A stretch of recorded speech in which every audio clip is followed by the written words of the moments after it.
Hello, everybody.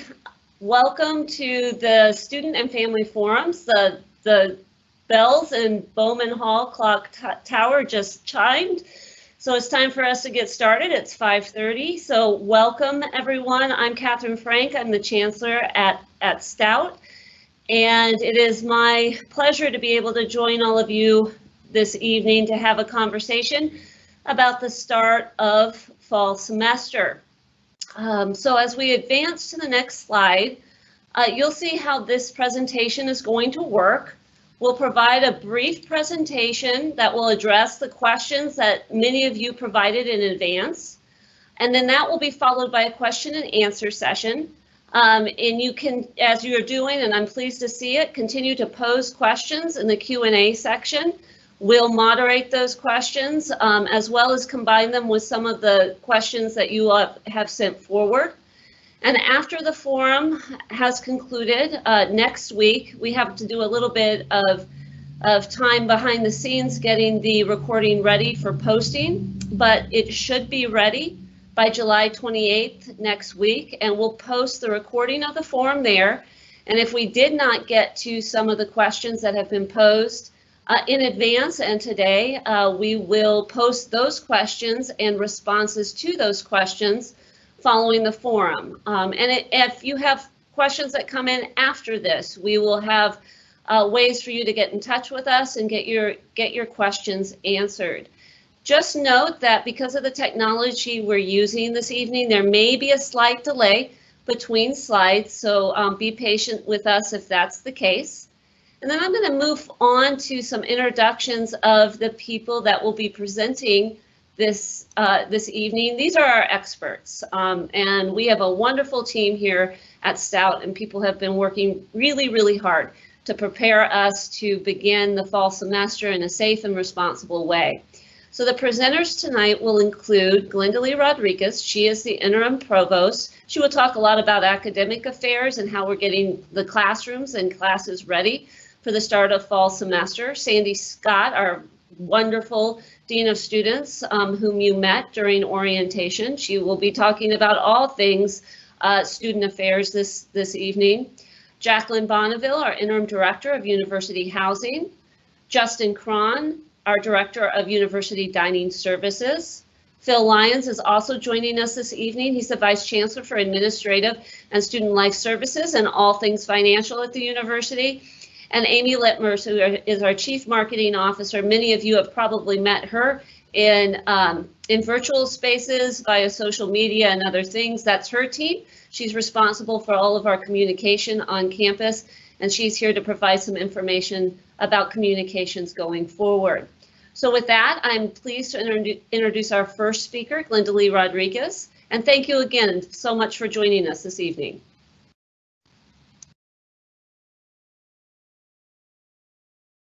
So, Catherine, would you like me to talk through this one? Because I think this was one you were going to share. Oh, I was not paying attention. Thank you, Glenda Lee. That's okay. So, yes, thank you. So a little bit of background before we move into academics. My apologies.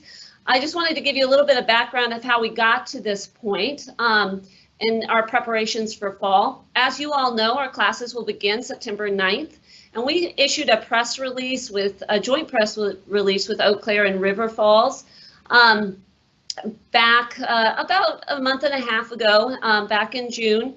And we described in that press release a modified normal for fall, and that's what you're going to hear a lot about as we move through the various speakers. What that modified normal really means on campus, how we'll be operating in a way that's not quite how we usually operate. There will be no changes to the academic calendar, no planned changes to the academic calendar, which means we plan to go all the way through the semester, and we'll continue after the Thanksgiving break using our modified normal structure that you'll learn more about tonight. Just so you know how we've been planning for fall, we have various teams working throughout campus. We have the Recovery Planning Committee, and that's a group of leaders across campus that oversee about 15 subcommittees. And we have hundreds of people working across campus planning for fall. And the information from these subcommittees are fed up to the Recovery Steering Committee, and we put together a comprehensive plan for where we are and where we're going as we proceed along our trajectory towards fall. And we meet weekly as a recovery planning team. We also have a pandemic team, which was comprised initially of our Emergency Operations Committee, and then we added key people from across campus so that we had all stakeholders represented on the Emergency Operations team. This team was convened at the very beginning of the pandemic back in March. And at the height of planning during response during spring semester, this team met daily for several hours a day. As we moved from responding to the situation that we were faced with back in March and throughout spring semester, we slowly transitioned to the recovery team. So the pandemic team still meets monthly. We have a meeting tomorrow. We update various stakeholders and communicate about where we are. And then we progress each week in our recovery planning team on our very specific focus for fall semester. So that's how we got to this point. That's how we've prepared for fall. And now I'll move it over to Glenda Lee Rodriguez to talk about what those preparations look like in the academic sector. Thank you. So hi everyone. It's great to know that you're listening and that you're here and from all parts of the state and beyond the state. So thank you for joining us. So my name is Glenda Lee Rodriguez and I'm the interim provost. And I've been at Stout for a while. I was hired in as faculty in the construction program. So when I've been meeting weekly over the summer, I just want to emphasize how proud I am of just all the faculty and staff that are working so hard and really focused on the academic success of the students and safety. So we've been meeting weekly. And we use the COVID-19 website to post all of our resources for faculty and staff. And we have different volunteer subgroups also working amongst the faculty and staff. And so I've listed some of these subgroups here just as these themes are so critical to academic planning and safety planning. So we have groups working on technology. So these are adding additional technology resources in classrooms that can help us with this modified normal. We have obviously plexiglass installations and even plexiglass on wheels and different things that we can use within the classroom based on the type of learning environment. We also have a group working on protocols regarding classroom cleaning and disinfecting and PPE. And once again, these are very specific to the types of activities going on in these spaces. And so we're working hard on creating protocols that will be captured in the syllabi or posted inside the classrooms, just really trying to over communicate those expectations. There's another group working on classroom management. And so how we manage the flow and expectations of the protocols for our in-person components that remain. That's being very intentionally looked at and creating language as well for the instructors to have available to the students. And our newest committee that we formed is going to be looking at first week of class preparation. So just really trying to make sure we have all of our things considered that we need to as we prepare for the fall. So on the next slide, please.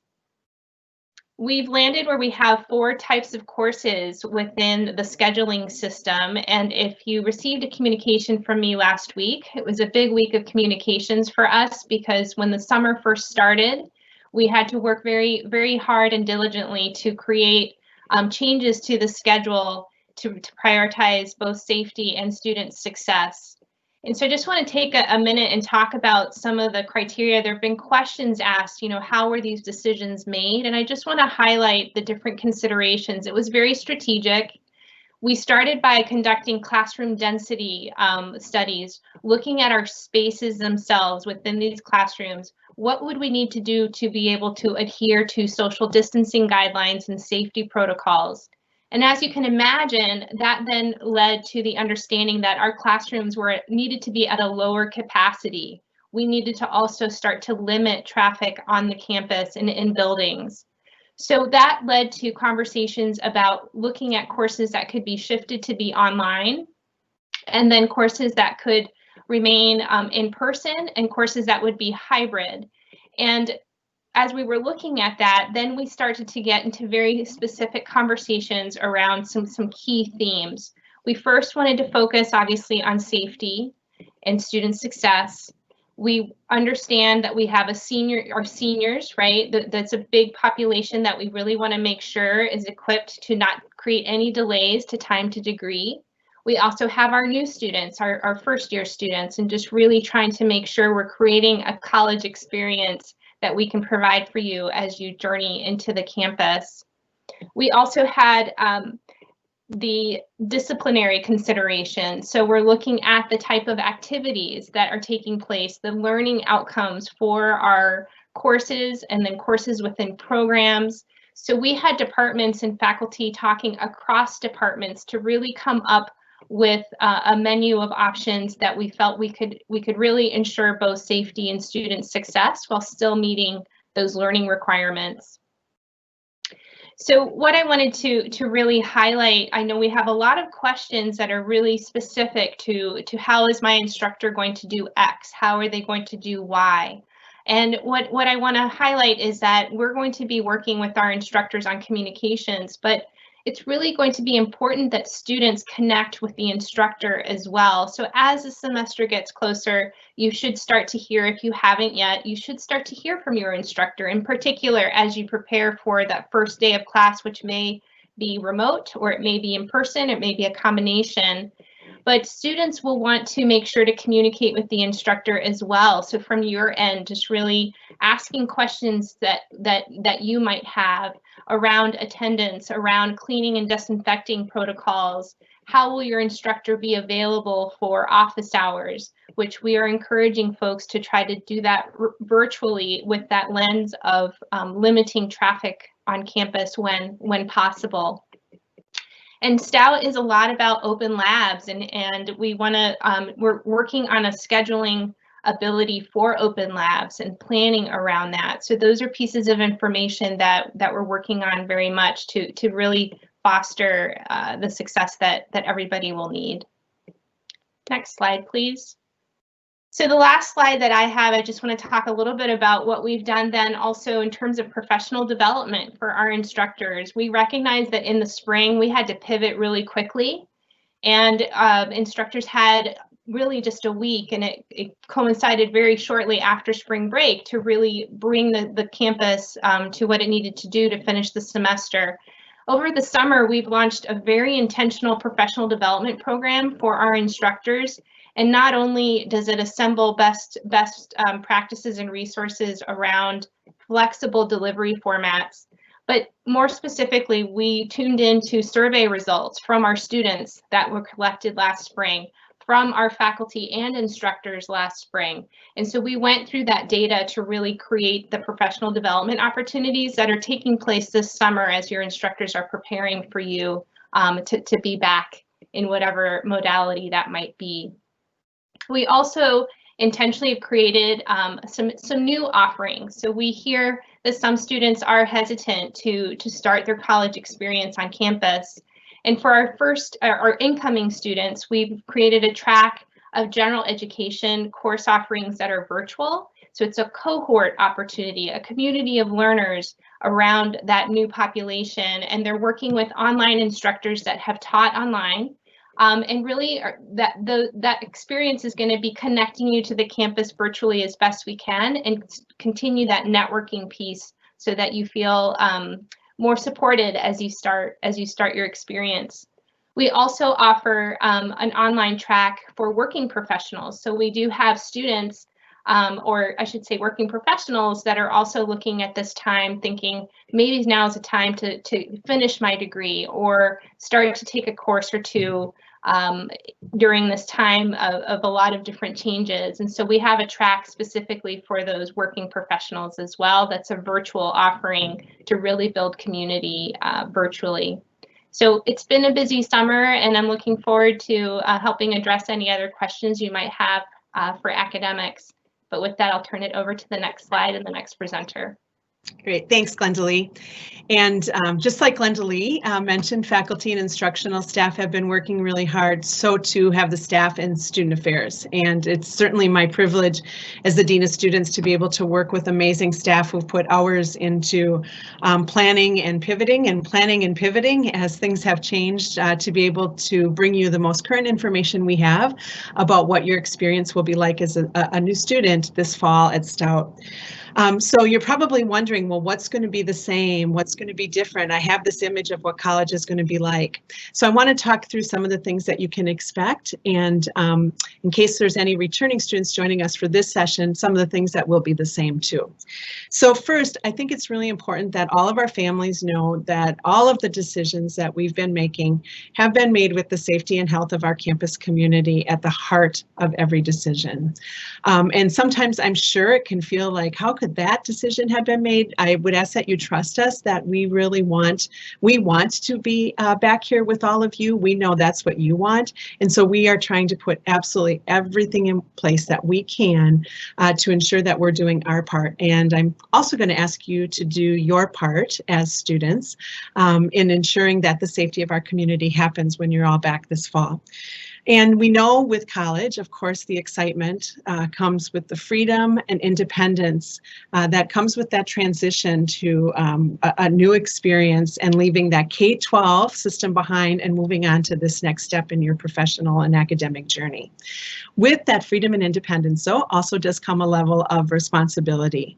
And that's all the same. Freedom, independence, and responsibility is all the same. We expect that regardless of the chaotic and turbulent time that we might be living in, but it sometimes can manifest itself a little bit differently. So we'll talk about that. One of the ways, there will still be, of course, opportunities for in-person communities to occur. They'll have to be smaller in number, but there will still be opportunities for in-person communities. And there will be virtual communities. And so our students will experience both, and we can answer questions with more specifics about that. But know that we're planning. It's not as if there will not be any in-person events or activities. There will be, but we have to follow all the health guidelines that we've been working hard to put in place. The other thing that hasn't changed about being here is the convenience that comes from when you are on campus. When you have access to the library, when you have access to our dining options, when you're able to sit outside and talk with the students 6 feet apart, of course, and wearing a mask, but the opportunity to still have the convenience of being on a campus where all of your resources and your support persons are right there to support you. I want to talk a little bit in the next slide about what every residential student can expect. There's much more information that housing will provide, and that is on their website. But every residential student is going to receive 2 cloth masks, a digital thermometer, and this is so exciting, made by one of our very own, conceptually by one of our very own Stout students, and then made by Stout students here on campus, a door puller so that you can just put that on a lanyard or a backpack and have it with you and not even have to touch a door handle as you're moving through campus. So all of our new student or residential students will be receiving those items. And not to worry, if you're an off-campus student, we haven't forgotten about you. You too will receive 2 masks and a digital thermometer. But that will get delivered to you a little bit differently, or you will be picking it up through a program that has been previously called Knock and Talk to educate our off-campus students about important healthy choices around a number of issues, but especially around addressing high-risk drinking behaviors. We're turning that into a new program for all of our off-campus students.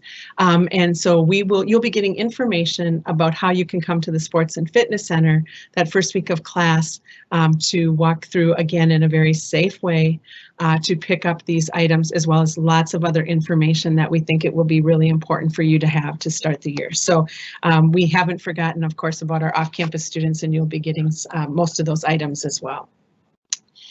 So I'd like to talk a little bit more detail now about, in this time, what are some of the things that will be enacted on this campus that you need to be aware of. And those include masks, social distancing, testing and contact tracing, and symptom monitoring. So we'll start with masks. That's certainly one that seems to get the most attention and that we have gotten a lot of questions about. So you may know that in addition to the Stout requirement that we will have that individuals will need to wear masks, that's all members of our campus community. The Board of Regents also recently passed a resolution with guidelines requiring that all system campuses require masks. So we're not alone. This will be the norm, and it is the norm for the foreseeable future for us. But it is what allows us to be back face to face. And I do know, having worked with students for a lot of years, that our students are going to rise to the occasion, and they will be a part of that culture of cooperation, where students understand the importance of wearing masks. And therefore, I really do believe that our students are going to follow the policy. Masks will be required in classrooms, on campus, in the residence halls, in the libraries, in academic buildings, but of course in the privacy of your own room. You will not have to wear a mask, and of course you can take your mask down after you enter the dining facilities to eat your meals or to take a drink of your water beverage with you. But in those rare cases where we have individuals who may not cooperate or participate in that culture of cooperation, we do have consequences, just like we would for any expectation that a student doesn't follow through on. It's rare, but we deal with that kind of behavior whenever we need to, and we know how to do that. And we start with education, and if that fails, then we do have to move on to other consequences. So ultimately, one of the questions we got was, what's the worst that could happen if a student didn't wear a mask? Well, the worst that could happen over a period of time to try to educate you and to make sure you understand why it's important would be, in the case of the residence halls, removal from the residence halls, or ultimately, if not cooperating in other ways, removal from campus. Again, I really don't believe that's what's going to happen with our students, but it's important that I share that information with you up front, that you are expected to wear a mask, and I thank you in advance already for knowing that that's an expectation that you'll live up to. Want to talk too just about social distancing with masks, because they go hand in hand, and it's important to know that we had a lot of questions about how are you going to enforce social distancing.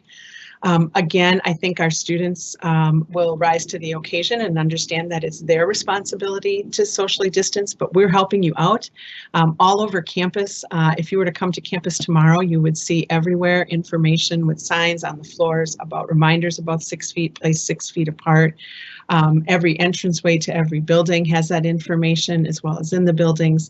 We've monitored and made some changes to how you enter a building and how you exit to assist with social distancing. There just will be multiple opportunities. And I just really believe that once those behaviors get acclimated to, it will just become the norm, and people will understand, I just need to step back while this person's entering and wait. I believe that part of that culture of cooperation will be that students will engage in that. And just like masks, masks and social distancing go hand in hand. You've heard a lot probably about testing, and we've had a lot of questions about testing. So I want you to know that we do have testing available on campus, and we follow the guidelines of the State Department of Health as well as our local county health department. And again, knowing information can change on a dime right now, but as of right now, we are able to test individuals who are symptomatic, and their healthcare provider, in our case, our Student Health Services, believes that testing is appropriate. Right now, we can get those tests in 24 to 48 hours. We believe that will continue to be the case. And we can also test an individual, again, under the current guidance from public health, who's been directly exposed to someone who has tested positive. So we have a partnership with a local local health provider in the city, who in Menominee, who helps us turn those lab results around. But we do have the capability to test. At this time, we've had questions about, are you doing someone referred to it as the herd testing? We are not. Again, stay tuned if there's more to change. but we are following those guidelines, which is testing symptomatic and those who have been directly exposed. Contact tracing, testing really works best when you're able to then follow up with where has an individual been, that we might need to be alerting others that potentially they may be exposed. We will have our own contact tracers working just in situations with our students. And we do expect students, if they're contacted by a contact tracer, just like the masks and social distancing, to cooperate by sharing any information that they may have. And then we'll be working to notify and make decisions as we need to, which leads to the information about self-isolation and self-quarantine. And after masks, when it comes to these kinds of issues, this is probably where we've gotten the most questions. So let me just briefly explain the difference between the two and then tell you how we'll be handling that. First, it's really important, and I can't emphasize enough that situations will be handled on a case-by-case basis. Of course, there are thresholds, or of course there are ceilings or baselines that we look at with all sorts of health-related issues. But for the most part, these situations are going to be handled on a case-by-case basis. Self-quarantine is when an individual has been may have been in contact with someone who has been directly exposed or may have tested positive, or when an individual has, according to public health guidelines, perhaps been in a situation that would require, in an effort to control the virus, to self-quarantine for a period of time to make sure that they were not at risk of developing the virus. So sometimes those aren't easy answers. I know we've gotten a lot of questions about, can I go home? Yes, you certainly can. If you're a residential student and you want to go home for the weekend, you can certainly do that. And then you do not need to come back and self-quarantine. Let's say home is down the road in Abbotsford, Wisconsin. However, what we would ask is that, what also matters just as much is, what do you do when you're home? If you're going home and putting yourself in a position where you're in large gatherings and other people who haven't been social distancing, clearly there's a concern that you've put yourself more at risk. And so we would ask that you be very mindful of that when you come back. Again, we're not going to require that you self-quarantine. The current guidance of our public health department is it is suggested that you pay attention to these things and that you self-quarantine if appropriate. So we will be, though, there are times where we may ask you to move to self-quarantine. So for example, if you have been exposed to someone who tests positive and you happen to live with that person in the residence hall, we have spaces identified as self-quarantine that we'll ask you to move to, and then you'll be given information about what you need to monitor for yourself to make sure that you're safe. When we do move you to those self-quarantine spaces, at that point, the guidance of public health and our student health services is that we are asking then that it is only essential times that you would leave that designated space. So at that time, essential travel is considered a doctor's appointment or perhaps to pick up medicine. Because again, when you're in self-quarantine, you're still healthy. While you may not be able physically to go to class, or you'd be asked not to physically go to class, there would be absolutely no reason why you would not be keeping up with your class and your coursework. So that's self-quarantine. And I will also mention that we've had questions. We do have some students, and we know this, who are coming from hotspots in the country, and those can vary. Right now, though, if you were coming, for example, from California, Arizona, or Florida, Texas, those would be considered hotspots. We ask that you quarantine at home for 14 days and then certainly come to campus. If it's impossible for you to quarantine at home, then we are going to ask you to do that if you've come from one of those hotspots or if you have flown on an airplane, because again, with public health, they have indicated to us that they believe those to be higher risk situations. We're going to ask students to assume a lot of responsibility for taking care of these things and working with our staff. If you need to let us know that you fall into one of those categories, and then we're prepared to work with you to move you to one of those self-quarantine spots. The other thing is self-isolation. We also have self-isolation spots available on campus, and those are for indeed when someone has tested positive. One of the questions we got is what kind of medical care occurs if you have tested positive. Someone from our student health or public health, if you test positive, will be giving you instructions about what to do if things would change for you. But for the most part, students who would go into self-isolation will recover over a period of time, and occasionally staff might, from our student health, might call to check in with them, but for the most part, students will be in that self-isolation until a final conversation or till they've been cleared by public health or student health to be able to return to class and to their normal procedures. And we do have provisions made for food delivery and other things when you end up in self-isolation or self-quarantine. So again, I can't emphasize enough how much case-by-case basis we will be looking at those things. I also want to mention just symptom monitoring. We are asking students to monitor their symptoms every day. And in the Connect app, and new students, you'll be getting information. Some of you I know have already downloaded that. There's a form that you can just use as a reminder every day. You don't have to report that to anyone, but we do ask that you monitor. And if you have any of those symptoms, then you need to not go to class and contact your healthcare provider, contact student health services on campus. And this is just a general good time as we move to student well-being to mention that when we have many resources for you on campus, so that and student well-being is more than physical health, right? It's spiritual health and emotional well-being, behavioral health. And so we recognize and acknowledge this is an anxious time without COVID-19. So when you add in COVID-19, the anxiety and stress level of our students, of our faculty and our staff, it's high. We acknowledge that, and so we want you to take care of yourself, and we want you to take advantage of our resources.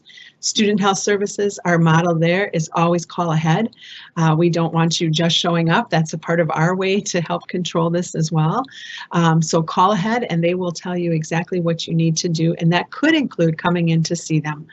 But they work really closely. We do have 2 medical staff or 2 doctors on staff, 1 full-time, 1 part-time, who are there to guide the medical decisions with that unit, as well as many other great staff.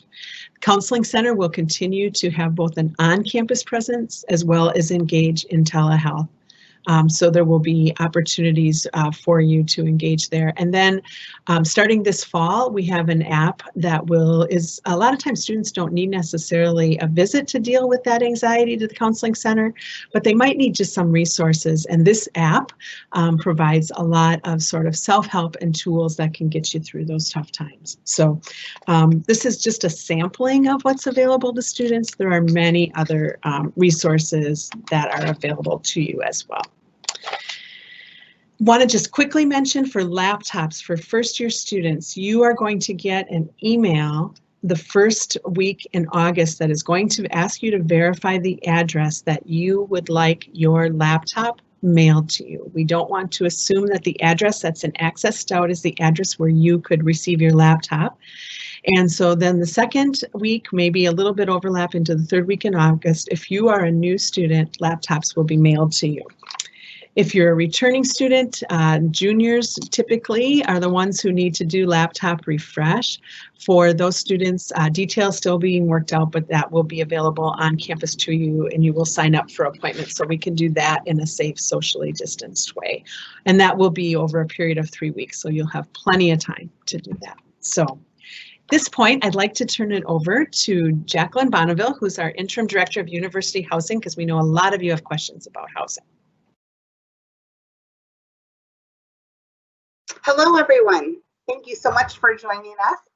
Of course, there's a lot of information, as Sandy said, regarding housing, but we tried to put it in themes based on the questions that you've already provided, and some that I'll answer that have been already coming through our Q&A this evening. So first of all, people are wondering about coming to campus and moving in. So we want to let you know that the week of August 3rd, students will receive an email from University Housing with directions on how to select your move-in day and time that will happen sometime between August 29th and September 6th. The email is going to include a time for you to go into that Connect app that Sandy was talking about and actually select your date and time for move-in. Students who who live further away will actually have an earlier sign-up time than those who live closer. So we're sorting those based on your zip code. So one of our questions was from a California family wondering if they could move in as close as possible to September 6th. And they absolutely can, because they'll be one of the first to select their move-in date and time. We strongly encourage students to bring their belongings, get their room set up, and then return home if at all possible. We ask students to return back to campus and to be dropped off between 3 p.m. and 7 p.m. on Sunday, September 6th. About 2 weeks prior to your actual move-in date and time, you will get an email with detailed move-in directions and a reminder of your move-in day and time. Move-in is going to include lots of important things, including a 2-hour unloading time, directions on receiving your ID photo card if you have not done so already, picking up your textbooks, and then getting your room set up. We have a video currently available to you on our University Housing COVID update website that will walk you through in about 3 minutes how that move-in process will work. In light of our current situation, unfortunately, staff will not be assisting you with physically moving your belongings, which is something we've been able to do in the past. We will have carts available on a first-come, first-served basis if you live in one of the buildings with an elevator, which is North Hall, McElmont, CKTO, Fleming Havlet, or Red Cedar Hall. If your student needs to be moved in and they cannot return home, we just want to let you know that dining options will be limited during that time, but they will be available. And we will not be planning any social activities during that time. I had a question come through about Stoutward Bound, some confusion about that. We do have some programs. Stoutward Bound is one of them, where students will be moving in on August 23rd. So that make it feel confusing, but I wanted to make sure that they understood that. Our hope is that this process really gives students a time to get in their room, set it up with the assistance of their family and or friends. If a student has a roommate, we want you to contact them to make sure that you're selecting a different time and date for move-in to assist with social distancing. We'll go to the next slide now, which is really about our policies and guests and all of those kinds of things. Lots of questions around this also. Students did receive an email on July 6th outlining the expectations of students living on campus this fall. We realize that it is difficult to imagine how this will all work. I want to assure you that we have been working closely with our Dunn County Health Department as these decisions have been made. As Sandy talked about, masks are required both on campus and in the residence halls, unless students are in their individual rooms or in the bathroom, showering or brushing their teeth. Guests will not be permitted in the residence hall this fall, and only students and staff assigned to individual buildings will be allowed to enter that building. Our staff will be working with students through discussions and education first and foremost. Our belief is that students will also want to keep their community safe and are willing to do their part. So if those conversations don't work, we will move to more enforcement using our housing and university policies only if necessary. We have worked hard to de-densify our bathrooms so that we have fewer students per bathroom, and we will definitely be increasing the cleaning for our bathrooms. Laundry will be available to students. We got that question, and we will provide wipes to disinfect the machines before and after use. Students are expected, really more than ever, to also keep their rooms reasonably clean. We have received a lot of questions regarding travel and quarantine, etc. So I want to start by saying you certainly are allowed to visit your student, just not in their residence hall. And your student may travel home, as Sandy said. So again, we know that travel in general can invite exposure to our community. So we're going to continue to share with you the guidance of our health department and the recommendations by them. We sent out information 2 weeks ago, another email asking students to tell us how they plan to arrive to campus. So if you are coming from a hotspot, and we know where those are today could be different than they are 5 weeks from now, we are advising you, like Sandy said, to quarantine at home 14 days before coming to campus if at all possible. We also want to say we are not able to monitor the travel of each student, so we will continue to share the expectations and recommendations along that. Our next slide is actually about community development. We've had lots of questions just about how does this look, and we want you to know that we have professional and student staff living in these buildings to assist with the operations and community development of our living communities. The staff will be working to build community through virtual tools while maintaining social distancing. For those of you who joined us during FIRO with our new families, I want to share that I'm also a parent and getting ready to send my first child to campus this fall. I fully recognize the stress and uncertainty of these times and how this experience is going to be different than what we may remember and how we imagined it to be. Each family will need to make the decision that works best for them. For those who will be living on campus, I have been doing this work for 26 years, and students continue to amaze me in which the ways they discover how to connect with each other and how to make the most of not ideal situations. I expect the same to be said for this fall. We will maintain our traditional efforts to build community and through new perspectives and strategies. Our student staff will continue to create connections with and among the residents through routine and intentional dialogue. Our goal is really to connect students to one another and to campus resources so they will be successful. Each building has a hall leadership committee. You might remember it as hall government if you lived on campus, comprised of students who will work with hall staff to plan events, most virtual, and involvement opportunities for their peers. Additionally, we have 5 student leadership assistants throughout campus who will organize kind of campus-wide events, leadership development opportunities, and they run our care package program. We know that you still have lots of questions probably, so our information is on our slides, so please email us at housing@uwstout.edu, and we will get back to you as soon as we are able. So I'm going to turn it over now to Justin Cron. Thank you. Thanks, Jacqueline. Hi, I'm Justin Cron. I'm the Director of Dining, and we've been working really hard in operations, getting it ready for you in the fall. So what I'm going to do today is give you a snapshot of what dining is going to look like when you come back to campus. I'm going to kind of break this up into a couple pieces. One is cafeteria dining. We have 2 cafeterias on campus, Commons Cafeteria and North Point Cafeteria. One of the changes to the cafeteria is that it will only be open to residential students living on campus.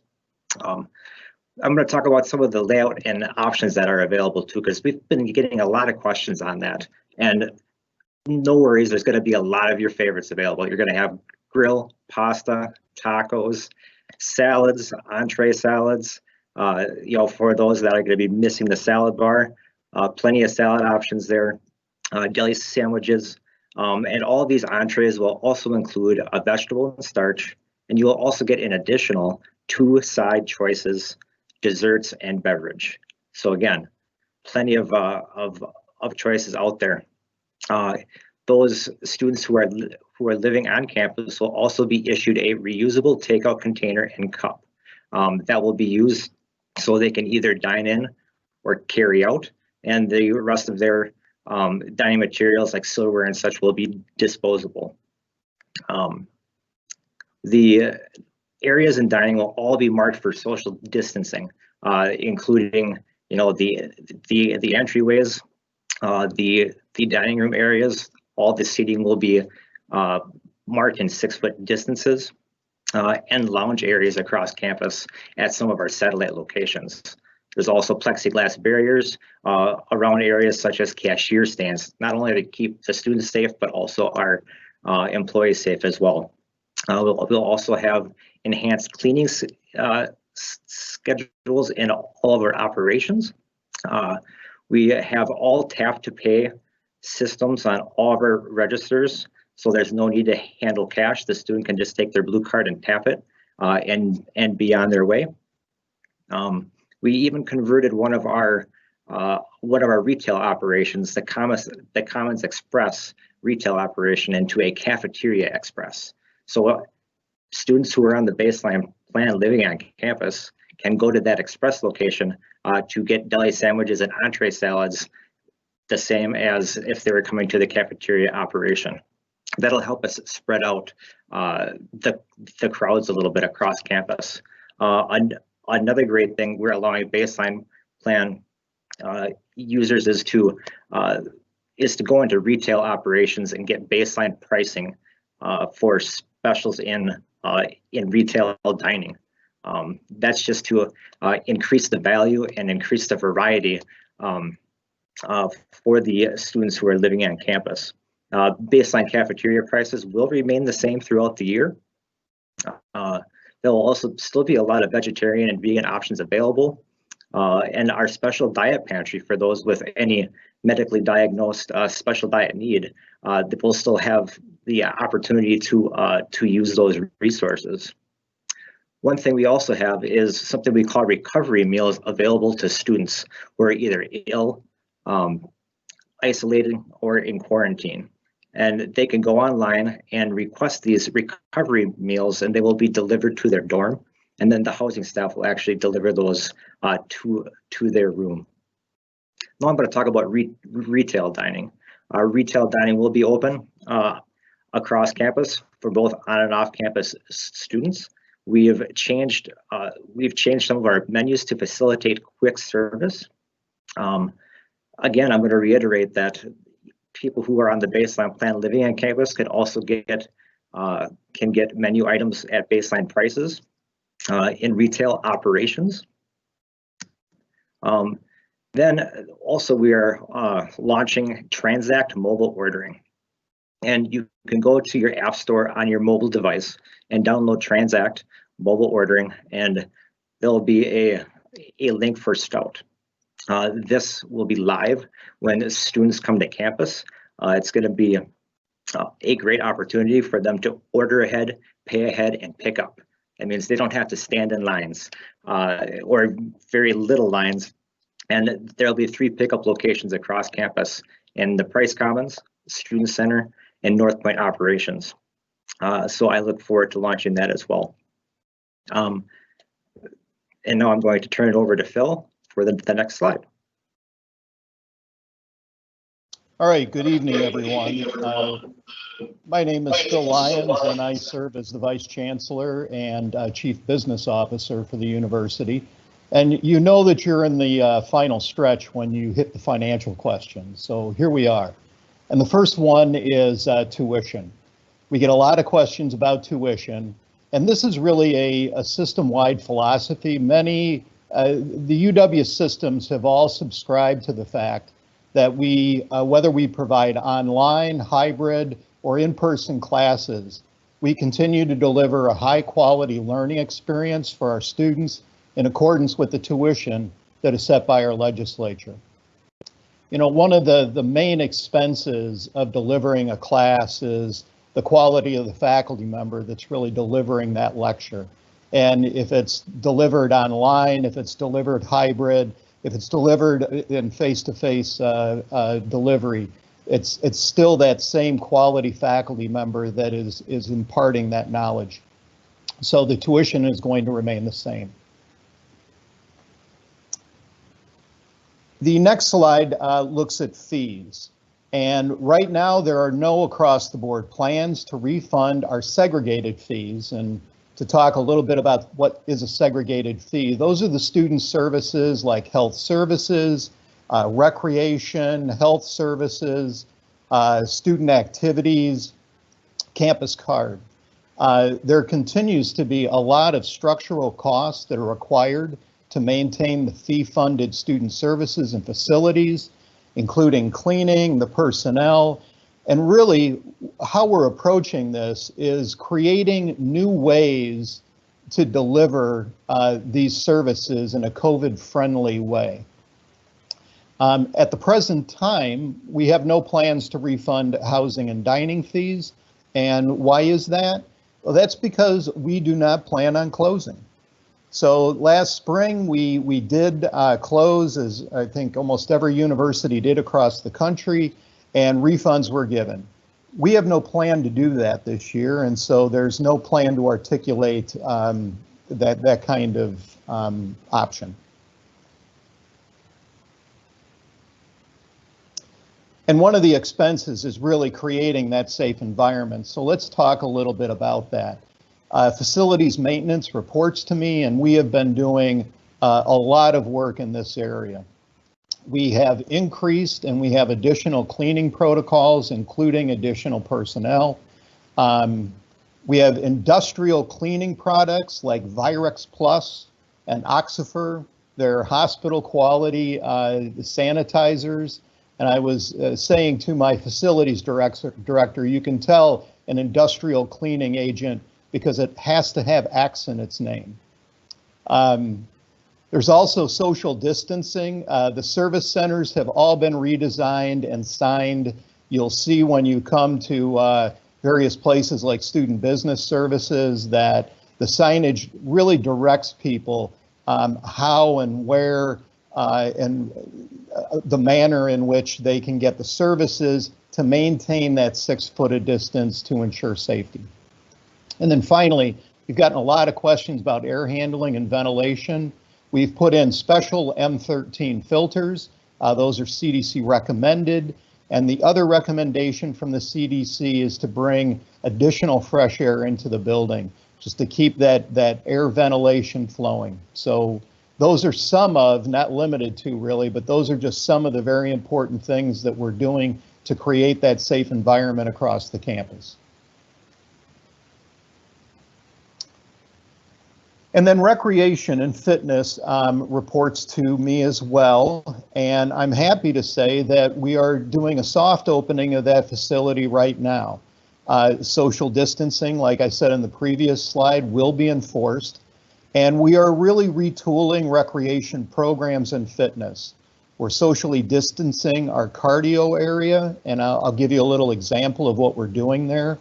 We've designed an app where students will go on and they will request a time that they can use one of the machines, whether it's weights or the treadmill or the elliptical, and then they have 45 minutes to participate on that machine. When they're done, they flip a card over that shows our staff that machine needs to be cleaned. We go in, we clean it really quickly, and it's ready for the next student. So that's just one way that we're adjusting our programs to deal with the pandemic.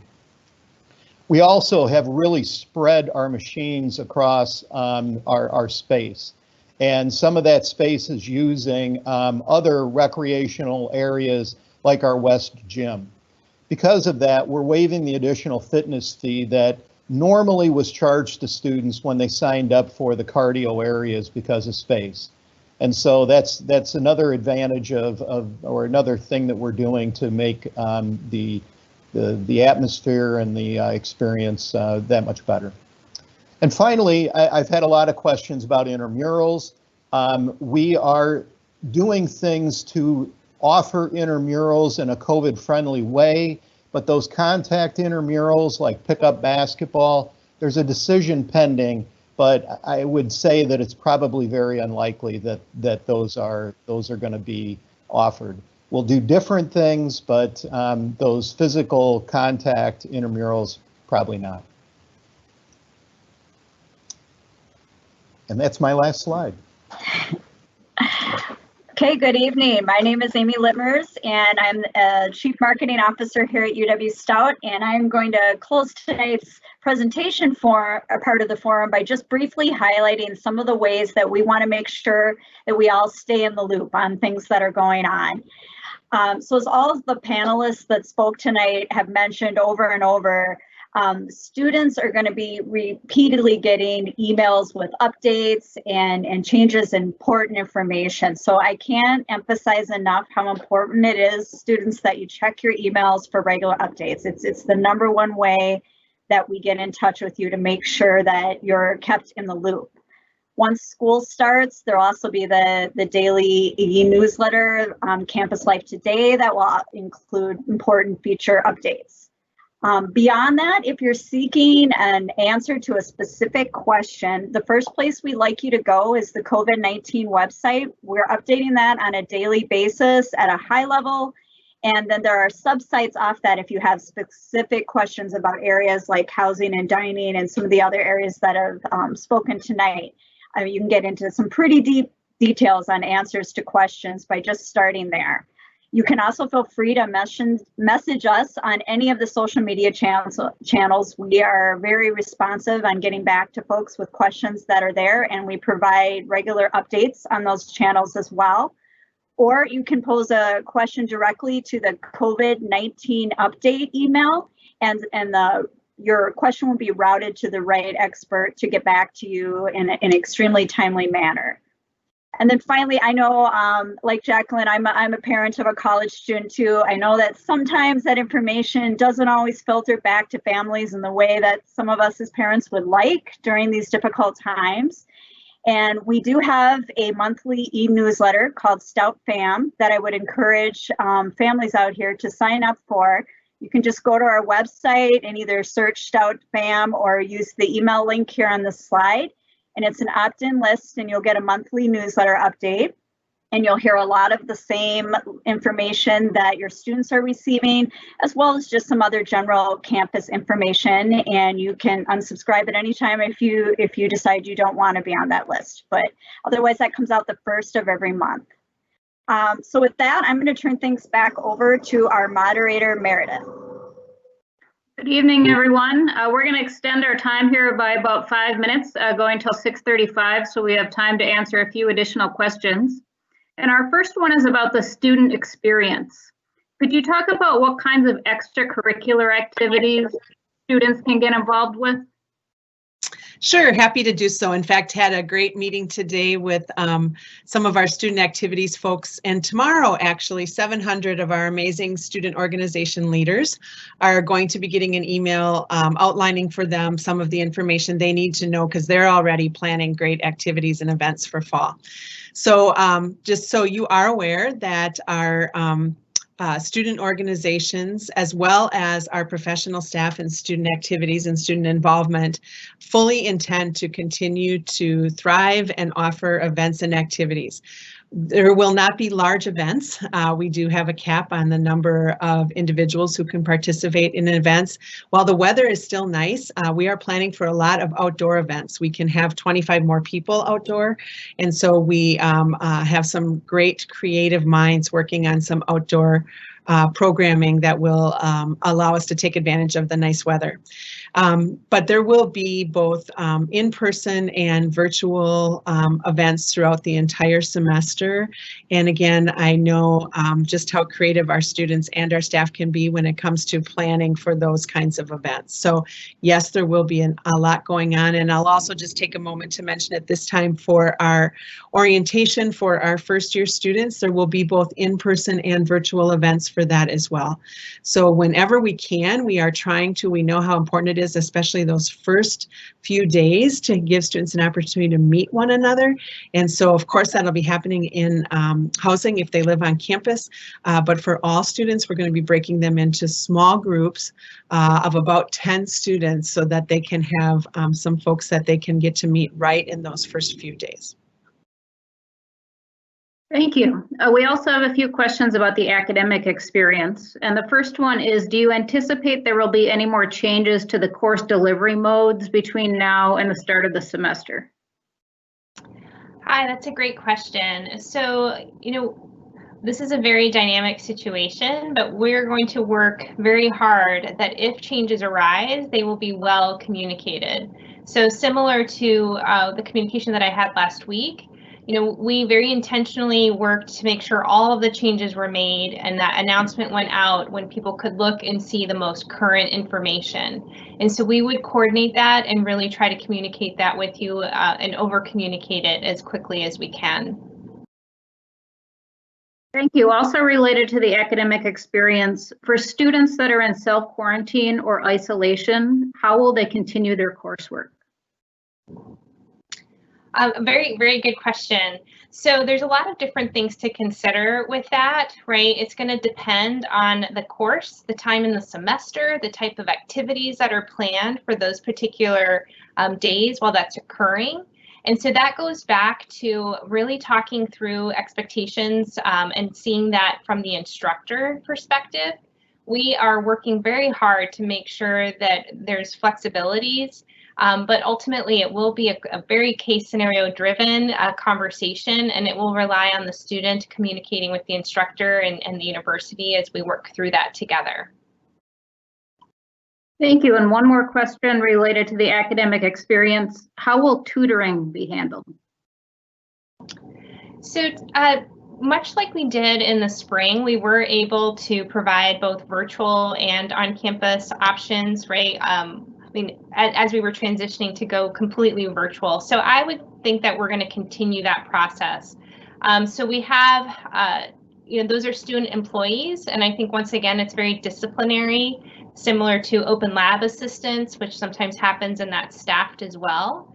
So I think we would want to just really make sure we capture the needs. So if it's particular subject areas, please have the students connect with the academic department. You can contact our office as well, at the provost office, to make sure you get connected. But we're really approaching this as trying to make sure we have a flexible approach to both virtual and safe practices for any in-person tutoring. Thank you. So changing topics, there are a few questions about what medical records, if any, students need to submit prior to the start of the semester. So specifically, there are questions about if students need to submit immunization records, documentation of physicals, and also if there's an expectation that they be tested for COVID before they arrive. Okay, great question. Actually, we do not at the present time require that you submit any information ahead of time to us, either regarding immunizations or I know many of the private colleges require a physical exam before the student comes to campus that freshman year. We do not do that. We do encourage you, of course, to make sure that your immunizations are all up to date, and we strongly, strongly encourage you to consider getting the flu vaccine. One of the things we're trying to do is help our health partners out, and we know that, and I'm sure you all know, there's a lot of talk about what if flu and COVID, and I know we actually got a question in advance about that hit at the same time. And of course, like every part of the state, we do see peaks with the flu at certain times of the year. We know that. So one of the best ways to combat that is to get that flu vaccine. We're also hoping that we'll be able to provide a flu vaccine on campus in the fall, and we're working out some of those details. That is dependent upon being able to get the flu vaccine. So if you can get it before you leave, that's best. I will also mention that we do bill students insurance for services. It's a very seamless process, so do make sure when you come to campus that if you're going to use student health, that you do plan on bringing your insurance card with you. And I should mention there's no expectation about students getting a COVID test, because in many places you wouldn't be able to get one right now. They are only testing symptomatic individuals. But if when we're doing the testing on campus for those individuals who are symptomatic or who have been directly exposed, that will also be at low or no cost. Again, we're working with our local clinic and lab who helps us with the processing of those, and they bill insurance. But at least for right now, what we're being told is insurance companies are picking up that cost. Thank you. Our next set of questions relate to a follow-up about the move-in process. Can you say more about how family members can be involved in that process, and if there's a limit on the number of family members that can be part of that? Absolutely. Thank you for the question. That is one of the reasons that we designed this move-in process in the way that we did, so that families could be a part of this move-in process. Certainly, it would be helpful not to bring extra people that you don't need to, but there is not a limit in terms of how many guests come at that point. So if it's people that have already been in contact with you and it's kind of part of your family unit or whatever, feel free to bring them along for the move-in process. And one more question related to move-in. Do we know when athletes will be moving in? I'm going to pitch that one back to Sandy. I know there are still decisions that are being made around athletics, so you're right. Usually they do move in early, but we have not been notified of any specific dates at this point on the housing end. Yes, and our chancellor can certainly speak to this, but a decision has not yet been made about athletics. Catherine? Yes, at this point, nothing more to add than that. The chancellors are consulting on fall athletics, and a decision is pending. As soon as their information is available, we will release that. Thank you, and we have time here for one more question, and this one is related to visitors. Are visitors allowed on campus, and if so, what are our guidelines for them? Visitors are certainly welcome to campus, although they're not, once we open, we're asked, or once the Sunday date hits, we're asking that our visitors are not allowed in the residence halls. But certainly on other parts of campus, especially outdoors, we would really welcome visitors outdoors. We know that you want to see your student, and that's certainly okay. For the most part, we are not having off-campus events on campus this year, again, as part of our efforts to try to keep our community safe. So there really will not be any events that would be solely for visitors, at least for the fall semester. So, but if you were just happened to be in the area and you wanted to take a walk around campus, you would be welcome to do that. But we do ask that you follow the same guidelines that our community is following, which is you do need to wear a mask, you do need to practice social distancing, all of those things. Thank you. So we are at 6:35, so we're out of time here this evening. Please keep in mind that we will be providing written answers to the questions that we did not get the chance to cover here this evening. So thank you very much for your time, and we'll end here.